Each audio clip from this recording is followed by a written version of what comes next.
Welcome back to Grizz Vision. My name is Neil Rule here with Coach Kampe after a 78-76 road win at Xavier here in the Cintas Center in Camp. A win over the Big East. Big effort from the guys here tonight. Victory, Dr. Pepper. Diet Dr. Pepper.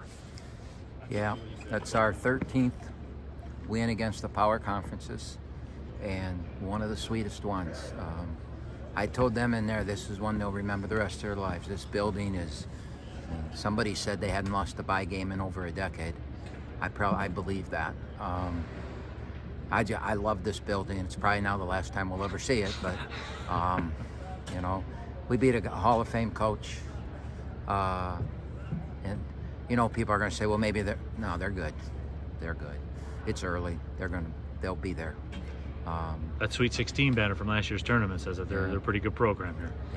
Yeah, and you know, we had a lot of guys make big plays, and maybe two of the biggest plays of the game at a critical time with the lead in the ball with under 2 minutes to go. Isaiah Jones got the ball with his back to the basket in the mid post and nobody guarding him. And instead of trying to make a play, he saw Jack Golke wide open. And he gave Jack the ball and bam, a three. And now we're up 5 or 6. I can't remember what it was, but we're up, you know, more than one possession with under 2 minutes to go. You got to win.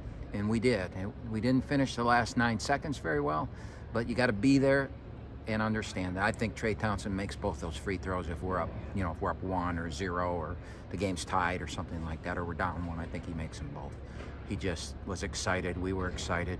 We've come so close this year. You know, we walked out of Ohio State with our head down, you know, down 1 with a minute to go and ball in our hands and couldn't finish. And then we went to Illinois and we're tied with 6-7 minutes to go, and we go 5 minutes without scoring. And Drake, we lead the whole.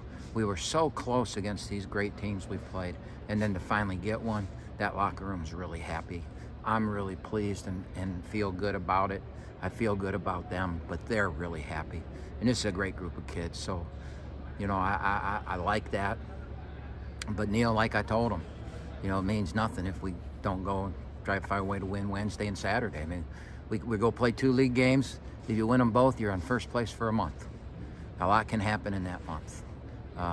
It's crazy. I just I looked at my phone before I came out here to do this. I have 218 texts, and the top one was from Brad Underwood, the coach at Illinois. And he, you know, he and I talked after our game, and his text was, without Lampman, unbelievable.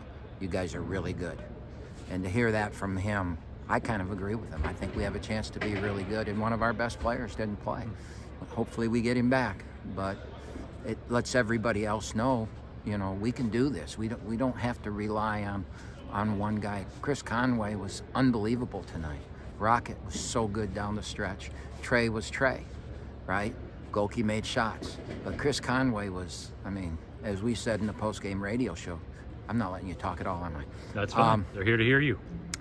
As we said in the post-game radio show, when you talk about Trey being the best player, not by much, because Chris Conway was really good too. And you know, we got lucky. I haven't seen the stats yet. There's so much excitement going on. I haven't seen the stats. I don't know what they ended up shooting from the 3, but I think, you know, at halftime we were up 1 and they were at 41%, and I knew that if that continued, we weren't going to win. And we got most of their misses. So we did everything we had to do to win. For one night, this is phenomenal. They'll take this with them the rest of their lives, but now we get to work Wednesday, and we've got to come to play Wednesday. Camp, though, in being real with you, coming down the stretch, you guys took this. Like it was, you didn't back into this, you didn't luck into this.